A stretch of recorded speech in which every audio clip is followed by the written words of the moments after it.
Hello everyone, आज से start करना है क्लास 11th एनसीईआरटी लिमिट्स। तो एक्सरसाइज है 12.1। तो this is the most important chapter of your class 11th NCERT.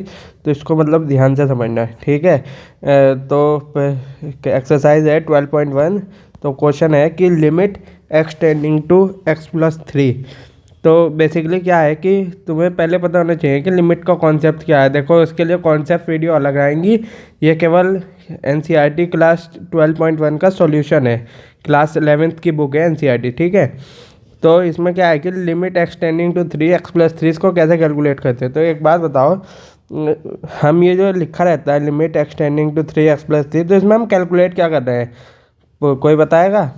अच्छा, एक बात बताओ, जैसे लिखा होता है y=x+3, तो ठीक है, ऐसे लिखा है। तो मैं पूछूं कि x की वैल्यू अगर 3 होगी तो बताओ y की वैल्यू कितनी होगी। तो निकाल लोगे ना, कैसे निकालोगे? y=x+3 है तो x की जगह 3 रख दो। तो 3+3 कितना आ गया, y की वैल्यू कितनी आ गई, 6। तो इसका कहने का मतलब क्या है कि x की वैल्यू 3 है तो y की वैल्यू कितनी मिल रही है हमें, 6 मिल रही है, ठीक है। तो उसी तरह देखो, जहाँ ये जो लिखा रहता है ना एक्स टेंडिंग टू 3, इसे ऐसे बोलते हैं। देखो, एक्स टेंडिंग टू 3, ठीक है। या फिर इसे ऐसे भी लिख सकते हो, किताब में कहीं कहीं ऐसे लिखता है एक्स टेंड्स टू 3। तो इसका मतलब क्या है, इसका कभी भी मतलब हमेशा याद रखना कि एक्स टेंडिंग टू 3 का कभी भी मतलब ये नहीं होता है एक्स एग्जैक्टली 3 हो, ये ऐसा कभी नहीं होता, ठीक है। अगर x की वैल्यू 3 होती है एग्जैक्टली, तो वो यहाँ पे लिख देता कि x=3। यहाँ पे उसने लिखा है, जो एरो लगा रहे हो ये टेंडिंग टू का निशान है। तो इसका कहने का मतलब है ना, जो हम ये लिमिट कैलकुलेट कर रहे हैं, तो यहाँ पे हम बेसिकली y की वैल्यू ही कैलकुलेट कर रहे हैं। जैसे y=x+3 पे हम क्या 3 की वैल्यू पे क्या, अगर x की वैल्यू 3 रखे तो y की वैल्यू कितनी मिलती थी, 6। तो ये हमसे इस क्वेश्चन का मतलब ये है कि अगर x की वैल्यू 3 की ओर टेंड करेगी तो बताओ y की वैल्यू क्या होगी। इसमें एग्जैक्ट 3 पर नहीं पूछ रहा है, इसमें पूछ रहा है कि x की वैल्यू 3 की तरफ टेंड करेगी तो क्या होगा। तो देखो, जब ऐसे लिखा होता है ना एक्स टेंडिंग टू 3, x∧3, इसका मतलब एक्स टेंडिंग टू 3 है। तो देखो, x की वैल्यू 3 के क्लोज होनी चाहिए। 3 के क्लोज कौन कौन सी वैल्यू हो सकती है? या तो देखो, x की वैल्यू ऐसे हो सकती है कुछ 2.9999999 समथिंग लाइक दैट, ठीक है।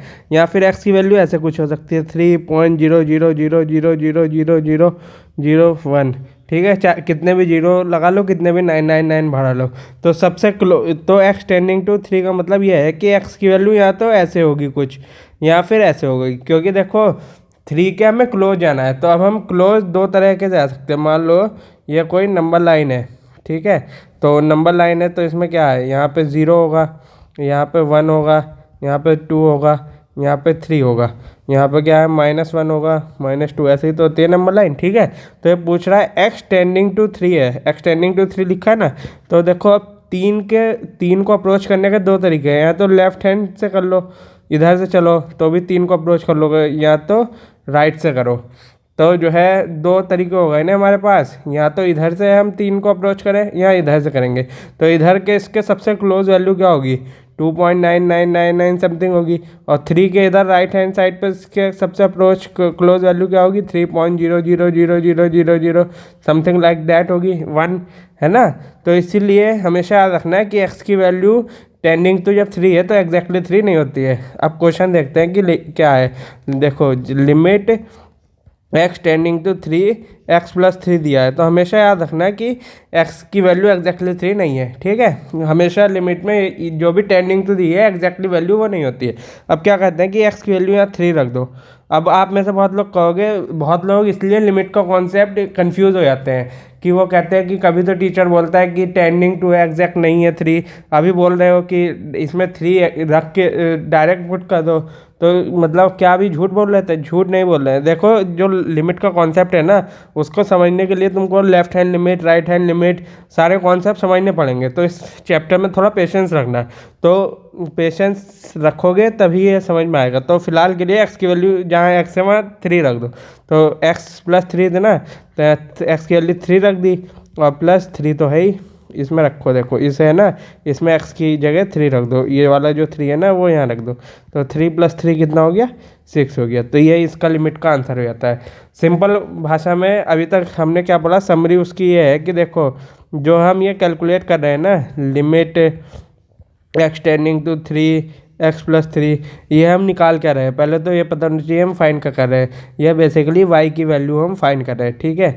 और ये जो एक्स टेंडिंग टू 3 है, इसका मतलब कभी नहीं होता कि x की वैल्यू एग्जैक्टली 3 होती है, इतना समझो, ठीक है। और तीसरा चीज़ ये है कि देखो इन सब क्वेश्चनों में क्या है कि जो एक्स टेंडिंग टू 3 या कुछ भी वैल्यू होगी ना एक्स टेंडिंग टू है, वो जो फंक्शन दिया है उसके अंदर रख के देख लो, अगर एक फाइनाइट वैल्यू मिल जा रही है तो वही लिमिट का आंसर हो जाता है, ठीक है। अभी आने वाले क्वेश्चन में समझोगे। चलो आगे बढ़ते हैं।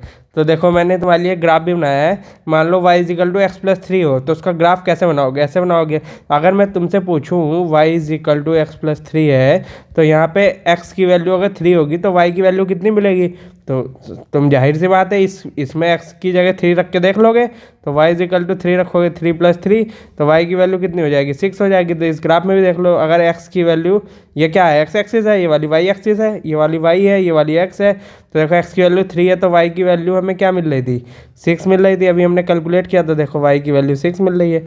x की वैल्यू अगर 3 है तो y की वैल्यू कितनी मिल रही है, 6 मिल रही है ना।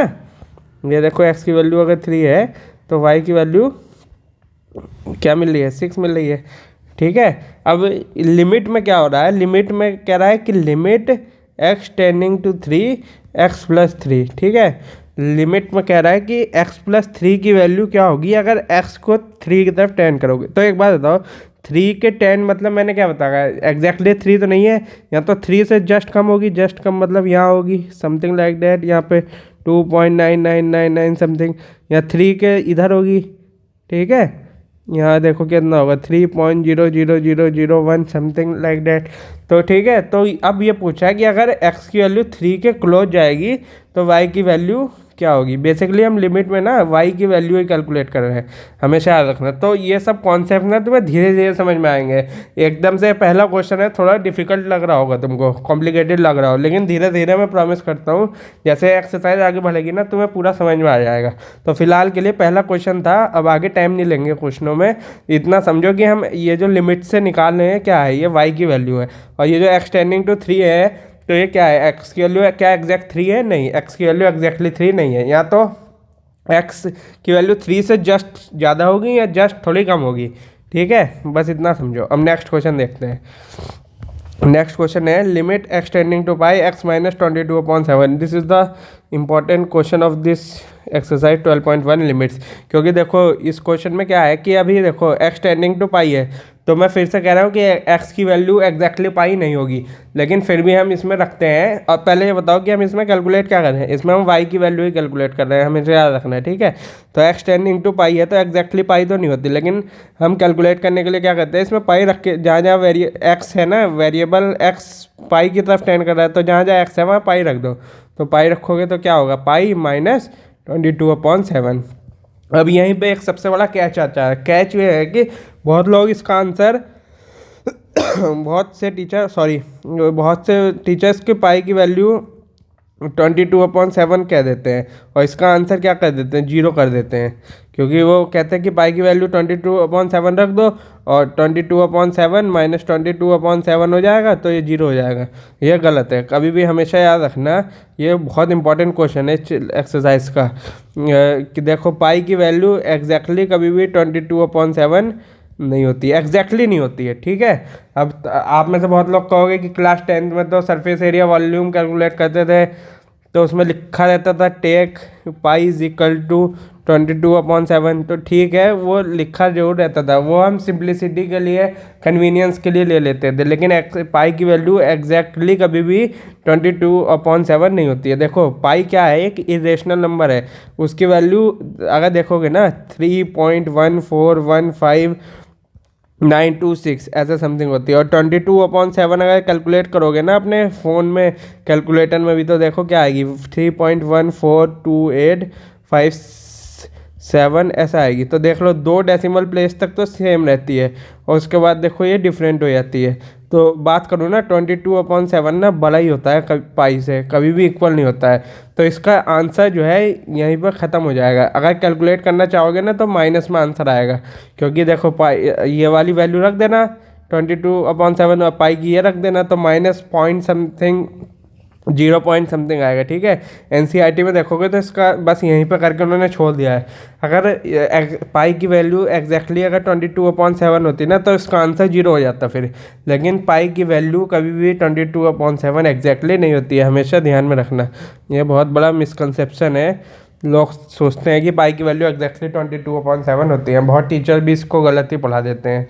तो याद रखना है कि पाई अगर डिटेल में समझना है ना तो मैंने यूट्यूब पर वीडियो अपलोड की है, जाके डिटेल में समझो कि पाई की वैल्यू 22/7 एग्जैक्टली क्यों नहीं होती है, ठीक है। फिलहाल के लिए ये इसका आंसर हो गया। आगे बढ़ते हैं, नेक्स्ट क्वेश्चन है limit r tending to 1 pi r square. तो फिर वही चीज़ कहूँगा कि r की वैल्यू एग्जैक्टली 3 नहीं है। तो फिलहाल क्या करते हैं कि जहाँ जहाँ r है वहाँ 1 पुट कर देते हो। देखो पाई आर स्क्वायर मतलब पाई इंटू आर स्क्वायर, तो मल्टीप्लाई आर स्क्वायर, आर की अगर 1 रखेंगे तो 1 का स्क्वायर, तो ये कितना हो गया पाई इंटू 1 का स्क्वायर कितना हो गया 1, तो ये कितना हो गया पाई, तो इसका आंसर पाई हो गया। नेक्स्ट क्वेश्चन बढ़ते हैं। नेक्स्ट क्वेश्चन है limit x tending to 4x + 3/x-2। तो देखो एक्सटेंडिंग टू 4 है, तो मैं फिर वही चीज़ कहूँगा कि x की वैल्यू एग्जैक्टली 4 नहीं है, ठीक है। अब x की जगह 4 रख के देखो क्या होगा। 4x है तो 4 × x है, तो 4 × 4 + 3/x-2, मतलब x की जगह 4 रख दो, 4 - 2, तो 4 4 जा कितना हो गया 16 + 3, और 4 में से 2 सब्ट्रैक्ट करोगे तो 2 हो गया, तो ये कितना हो गया 19/2, ठीक है। ये कैलकुलेट हो गया। नेक्स्ट फाइंड करते हैं। नेक्स्ट क्या है लिमिट एक्सटेंडिंग टू -1 x की पावर 10 + x की पावर 5 + 1/x - 5। तो देखो क्या आएगी, फिर अगेन बोल रहा हूँ कि x टेंडिंग टू 1 है, x की वैल्यू एग्जैक्टली -1 नहीं है, हमेशा ध्यान में रखो। क्योंकि ये मैं इस चीज़ पे इतना ज़्यादा जोर इसलिए दे रहा हूँ कि ये बहुत इंपॉर्टेंट चीज़ है, बाद में वरना तुम्हारे कॉन्सेप्ट्स ख़राब हो जाएंगे। x की वैल्यू जब टेंडिंग टू -1 है तो x की वैल्यू कभी नहीं एग्जैक्टली -1 नहीं है। अगर एग्जैक्टली होती ना तो वो डायरेक्टली बोल देता कि x = -1। अगर x की वैल्यू एग्जैक्टली -1 होने लगती तो वो ये सिंबल यूज़ करता ना इक्वल टू का। x टेंडिंग टू -1 मतलब क्या, तो मुझे समझ में आ रहा है कि देखो तुम्हें कॉन्सेप्ट जो है थोड़ा डिफ़िकल्ट लग रहा होगा, लेकिन डिफ़िकल्ट है नहीं। थोड़ा पेशेंस रखोगे, सारे क्वेश्चन सॉल्व करोगे, बीच बीच में मैं कॉन्सेप्ट बनाता रहूँगा, बताता रहूँगा तुमको LHL क्या होता है, RHL क्या होता है, कॉन्टीन्यूअस फंक्शन क्या है, तो धीरे धीरे समझ में आएगा। कोई ये ऐसा चैप्टर नहीं है कि तुमको एकदम से, मतलब मैट्रिक्स डिटर्मिनेंट की तरह नहीं है कि एकदम से तुमको आ जाएगा। और वैसे भी मैट्रिक्स और डिटर्मिनेंट तो तुमने नाम भी नहीं सुना होगा, हो सकता है, क्योंकि क्लास 12th का टॉपिक है। फिर भी ये ऐसा टॉपिक नहीं है जो तुमको एकदम से मतलब समझ में आएगा, तुमको थोड़ा पेशेंस रखना पड़ेगा, वरना तुमको ये सब डिफ़िकल्ट लगने लगेगा, ठीक है। कोई भी चीज़ जब पेशेंस के साथ समझते हो ना, धीरे धीरे आहिस्ता आहिस्ता, तो आराम से समझ में आ जाएगी। अगर तुम एकदम से जो है ये पैनिक करोगे कि ये कैसे हो रहा है, क्या हो रहा है, तो फिर तुम्हारे समझ में नहीं आएगा फिर, ठीक है। इसलिए पेशेंस रखो। तो ठीक है, एक्स की वैल्यू x टेंडिंग टू -1 है। तो पहली बात तो ये बताओ कि इसमें हम निकाल क्या रहे हैं। तो ठीक है सर जी, बहुत लोग बोल रहे हो, तुम बोल ही रहे हो कि मुझे सुनाई आ रहा है, y की वैल्यू निकाल लें इसमें। हाँ हाँ, मुझे सब सुनाई देता है जो जो तुम लोग बोल रहे हो। हाँ ठीक है, इतना समझ गए, y की वैल्यू निकाल रहे हैं। अब x टेंडिंग टू -1 का मतलब बताओ क्या है। तो सर जी x की वैल्यू टेंडिंग टू -1 है, एग्जैक्टली -1 के इक्वल नहीं है, ठीक है। तो अब क्या करेंगे, सबसे वही काम करते हैं, जहाँ जहाँ x है वहाँ x की वैल्यू जो भी टेंडिंग होती है ना, वही वाली वैल्यू सब जगह जहाँ जहाँ x है वहाँ रख दो। तो क्या होगा -1 की पावर 10 प्लस -1 की पावर 5 प्लस 1/-1 समझ गए। हाँ हाँ, देखो जहाँ जहाँ x है वहाँ -1 रख दो। यहाँ देखो x है तो -1 की पावर 10 हो गया, -1 की पावर 5 हो गया, प्लस 1/-1 तो देखो -1 की पावर 10 करोगे तो कितना आएगा 1 आएगा, -1 की पावर 5 करोगे तो कितना आएगा -1 आएगा, और प्लस 1 तो है ही, अपॉन कितना हो गया नीचे -1 और -1 कितना हो गया -2, तो 1 में से 1 गया 0 और 1 बचेगा ऊपर, ठीक है। 1/-1/2 बचेगा, 1/-2 -1/2 ही तो हो गया। अच्छा, अब बहुत लोग सोच रहे हो तुम में कि -1 की पावर 10 1 कैसे हो गया, और -1 की पावर 5 -1 कैसे हो गया। देखो कुछ नहीं है कि देखो -1 का अगर मैं स्क्वायर कहूँ तुमसे तो कैसे निकालोगे, -1 × -1 तो कितना होगा 1 हो जाएगा, -1 इंटू -1 1 हो गया, और -1 का क्यूब कहूँ तो कितना, कैसे निकालोगे, -1 इंटू -1 इंटू -1, तो -1 इंटू -1 1 हो गया, 1 इंटू -1 करोगे तो कितना होगा, -1 होगा।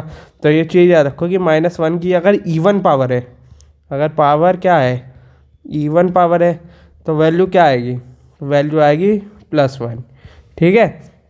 और -1 की पावर ऑड है, ऑड पावर है, तो आंसर क्या आएगा, -1। बस ऐसे ही याद रखो। देखो तो -1 की पावर 10 थी, तो 10 क्या है, इवन है कि ऑड है, इवन है, तो इसीलिए 1 हो गया। और -1 की पावर जब 5 करेंगे तो -1 क्या है, -5 क्या है, 5 ऑड है, तो इसीलिए -1 हो गया, ठीक है। आई होप कि तुम्हें समझ में आया। तो इस वीडियो में फ़िलहाल 5 क्वेश्चन हमने कवर कर लिए।